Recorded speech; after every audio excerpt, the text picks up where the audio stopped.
This is Mongolian Mindset, and today we're going to be responding to one of our subscribers, King Mine. I would be curious to see you type Jose Zuniga from TeachingMensFashion channel. The dude looks like a possible ENTJ with clear SENI, but makes some life decisions that look like he's SINE. That's interesting. Okay, so we're going to look at that. Our sworn enemy personality database has Jose Zuniga as a ENTJ. Okay, that's interesting. I mean, could be. I know I love Jose's material, so so we're gonna get into it. You guys know we use Linda Barrens metrics with interaction styles and temperament. If you're looking to buy one of the books, just pick up the red and green one, that's interaction styles and temperaments. Okay.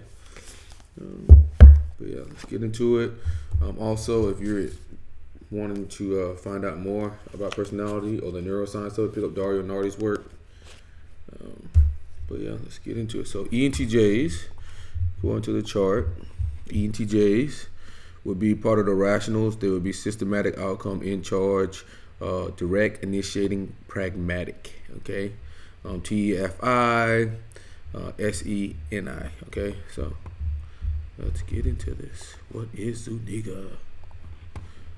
Okay, and 50% of our viewers are not subscribed, so if you guys could please subscribe. That helps us grow the channel. It helps us grow our Facebook group. It helps us grow our Discord. We'll be dropping the links below. We are still doing free typing sessions. All you have to do is message our moderator, Cody, with your availability. Join the Facebook group. Message Cody with your availability, and we will get you typed.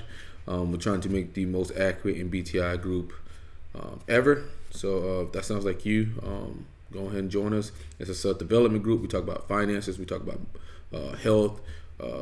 I used to talk about my stock portfolio myself last year. It's quite large. I think it was 160,000 last year.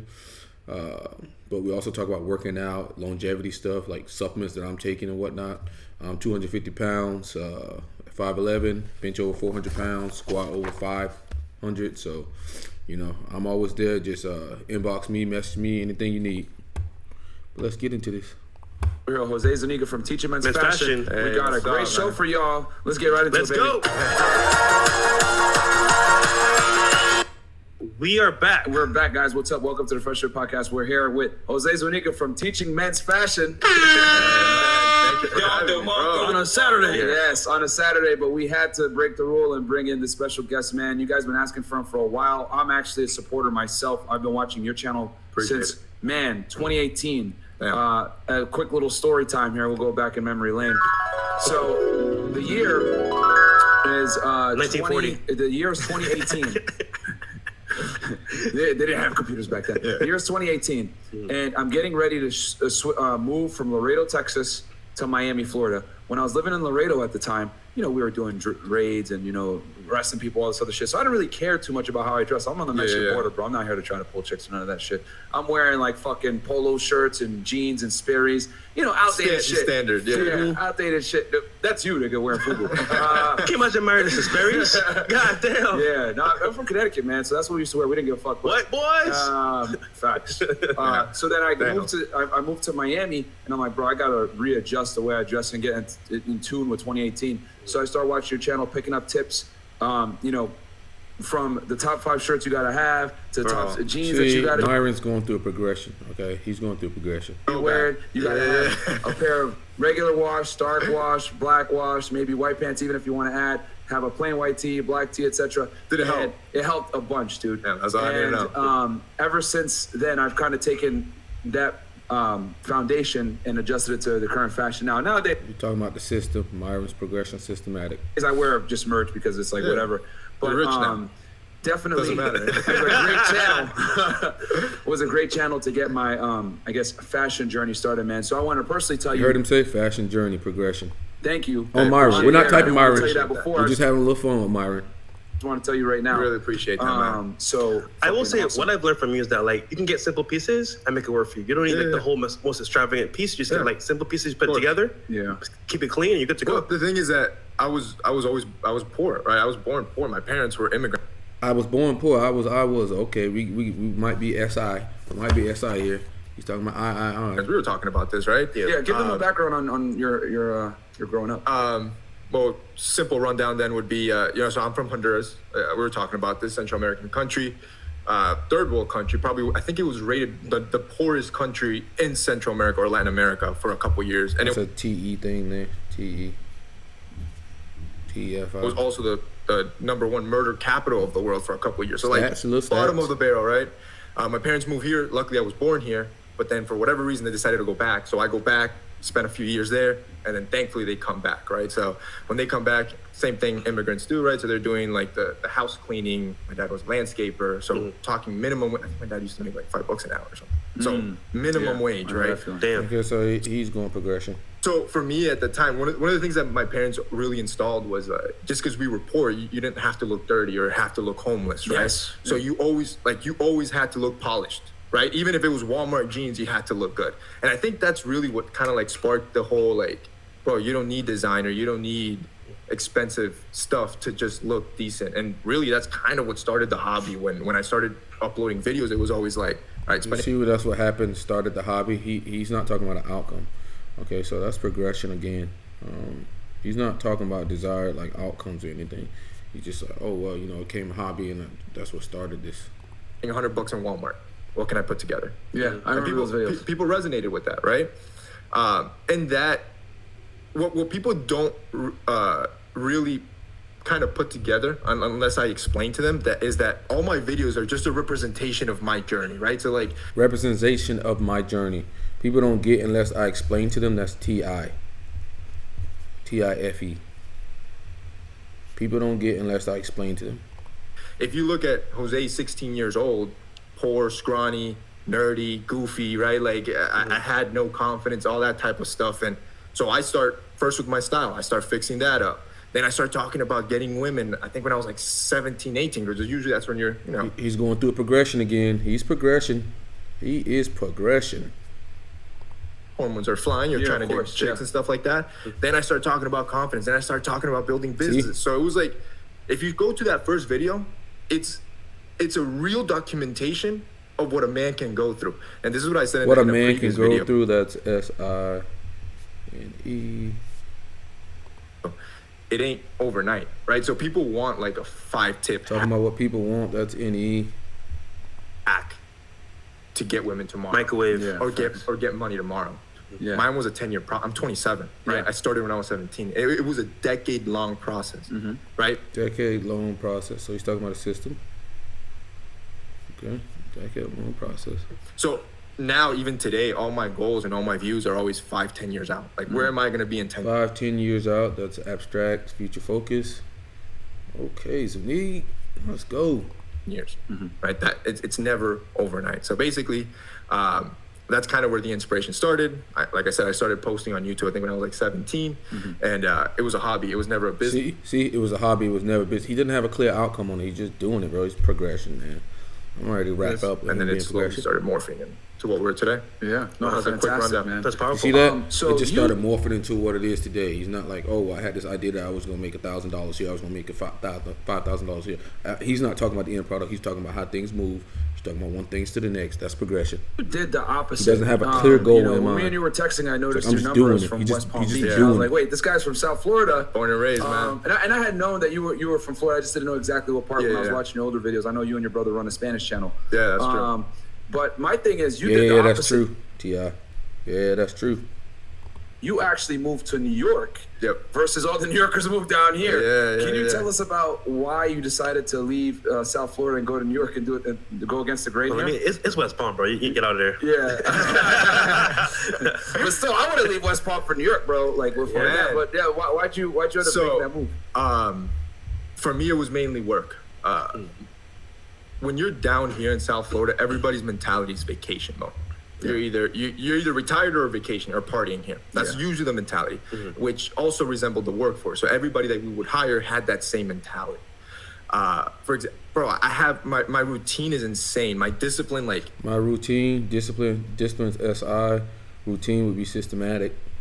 I was texting you at 4 a.m. on a Saturday. Yeah. Right? Like, Yeah. and by the way, this guy's a psychopath. Yeah. He wasn't sleeping on 4 He doesn't sleep at all. Yeah. It's I thought scary. he was playing when he told me I don't No. sleep. But all right, It's serious. psychopath. I never get a quick response at 4 a.m. If I know I got something the next day, I was like, yeah, we got to, because I was like, you're coming in, so I want to make sure that I'd be ready and everything. If you want Myron, text him in the morning, not in the daytime. Yeah. Yeah. So it's weird for somebody to ping me back like immediately. This dude pings me back, but so I've always had that schedule. And here, when you wake up, I was telling him that, like, for example, when you wake up here early in the morning, it's quiet. Yeah. Or, bro, like the street lights aren't even on, type of thing, right? Yeah. Over there, the hustle and bustle's already started. There's people. All right, so he's informative, man. This guy's informative. I'll put an extra side of it, but he's giving extra information. He's extra wordy. He's very descriptive. It's not specific, concise, and to the point. Based off of that alone, with him being informative, progression, SINE, and systematic, it's looking like this guy's ENTP. Already at the office, right? Like, it's motivating. And when you hire people, it also Just look how he that talks. He's way too fast. framework, right? A lot of the people are also there to make money. Another thing that I really liked was the feeling of being smaller. So where I was from, I was the big fish. Mm-hmm. So for example, with all our companies, we have contracts with FedEx and UPS, and they would always come to us and tell us that we were the largest mover in the entire area, mm-hmm. right? What that meant was whatever we wanted, we got, basically. Mm. We were the big fish, just by the sheer amount of volume of product we would move daily. When we moved to New York, that gets flipped on its head.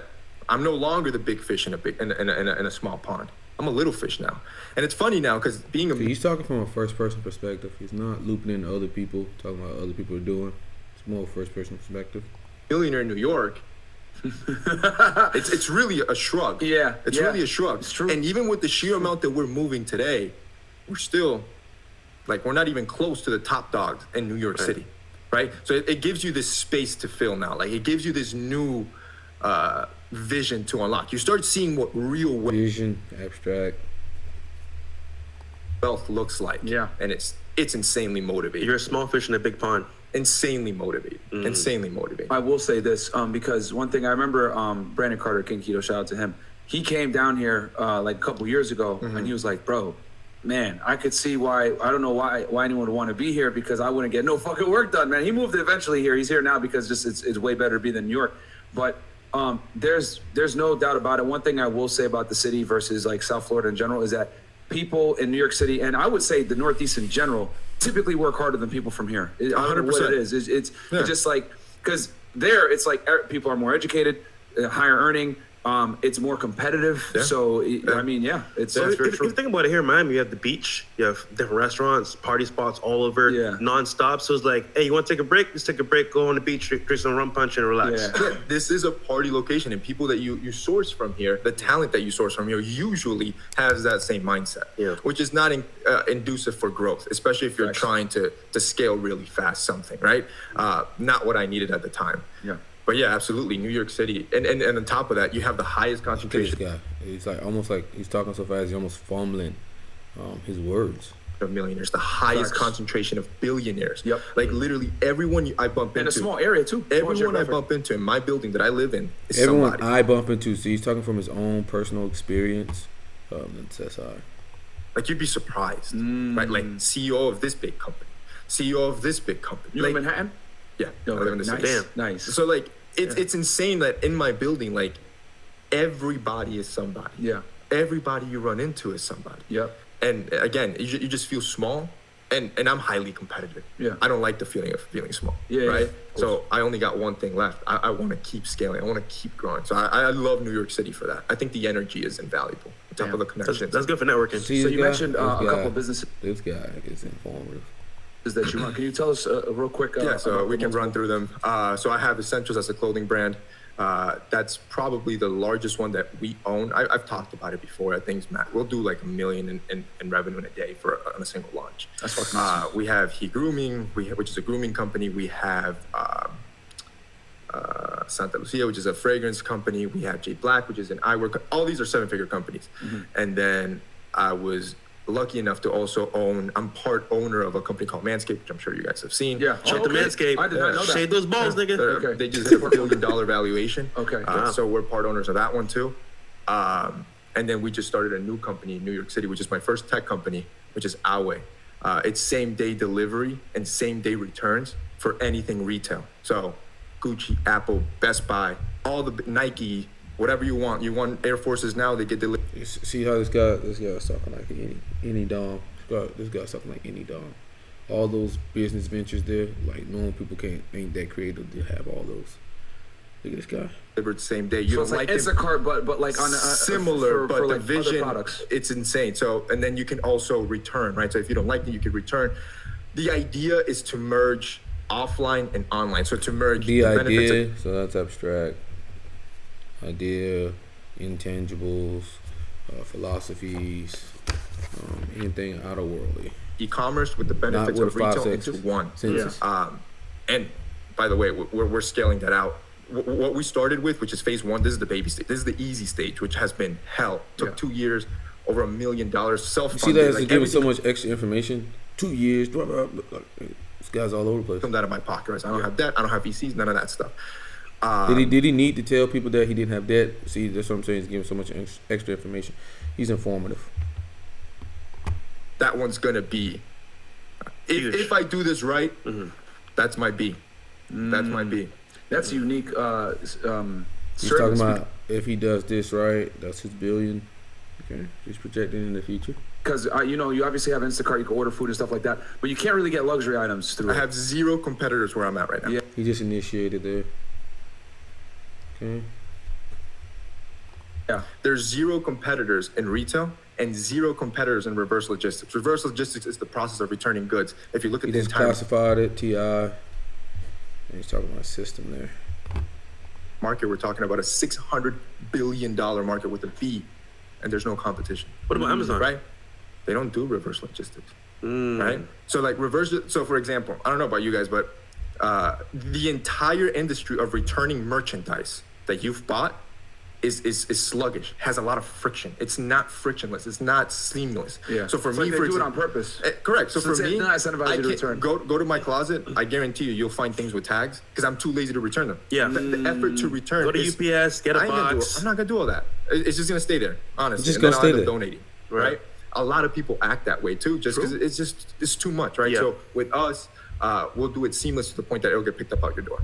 Packaging, shipping label, everything gets handled for you, and then gets returned the whole 9. So System. I got a question for you, Jose, since you're mentioning that, and I've had this discussion with other people as well. I've always believed that with like things like Uber Eats, Lyft, Yeah. Instacart, Yeah. this service that you're talking about now, Netflix, etc. We live in an on-demand society. Correct. And at movie theaters, all these things are going to be extinct very soon. I mean, we saw with Blockbuster, we saw with a couple of other companies as well. Do you believe that in the next decade or so that retail in general is just going to be wiped out and most things will be online? No. No? No. Okay. Man, I don't know if we want to go down this route. I don't talk a lot about this just because I don't know if we feel want to go down this route. Okay. like people don't have a lot of. It doesn't serve a lot of value for your average person. Yeah. Yeah. But we can if you want to. But so I'm in an If industry. you want to, that's NE. Okay, so this guy's SINE.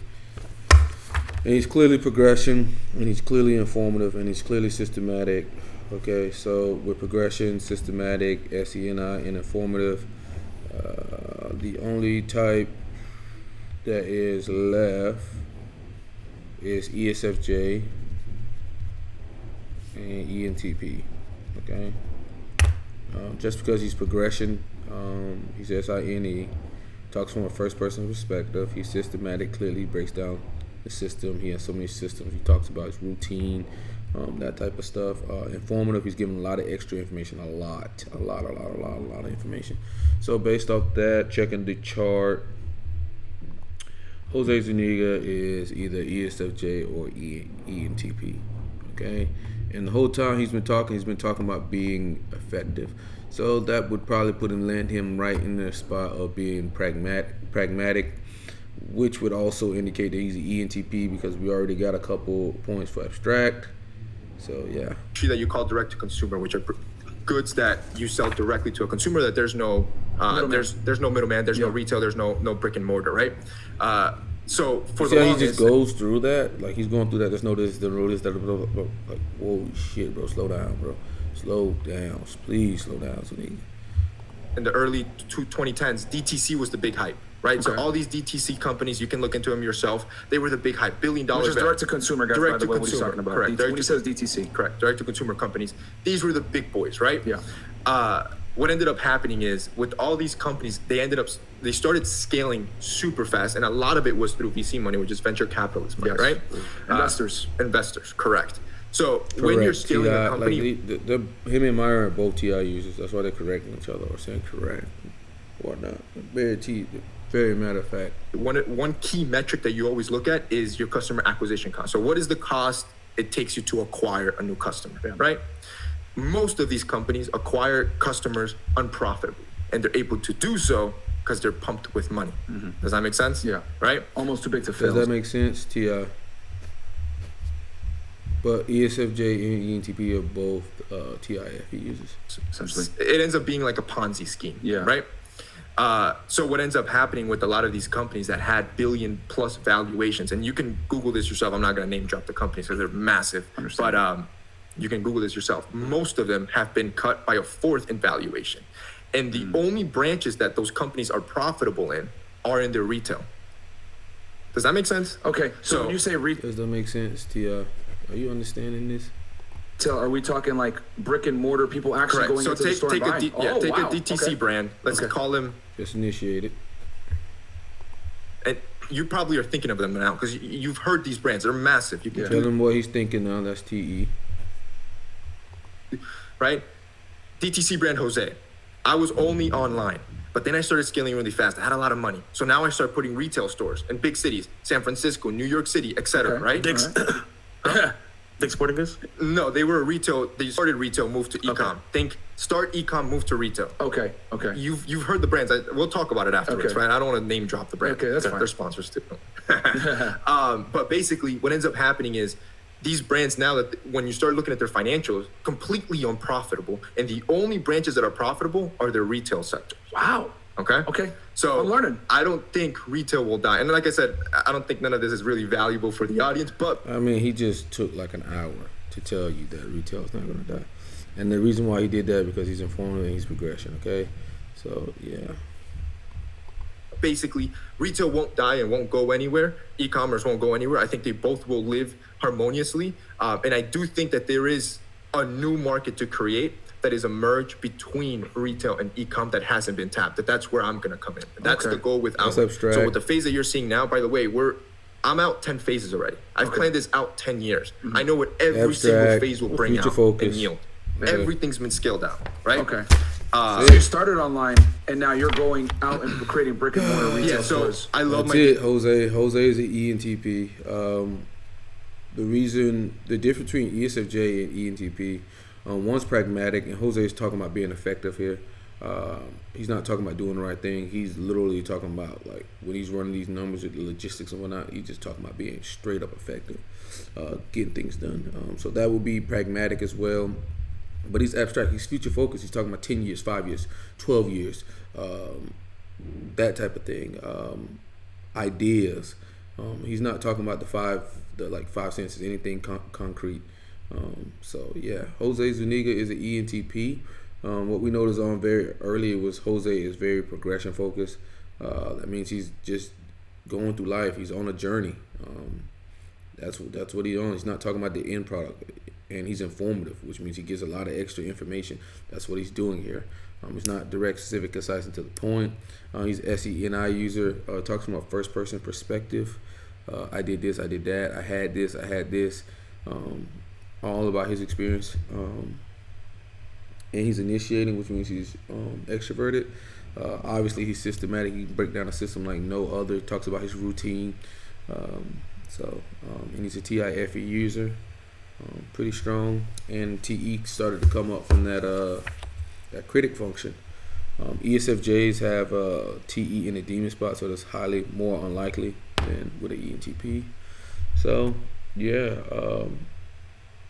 based off the chart, Jose Zuniga is the ENTP.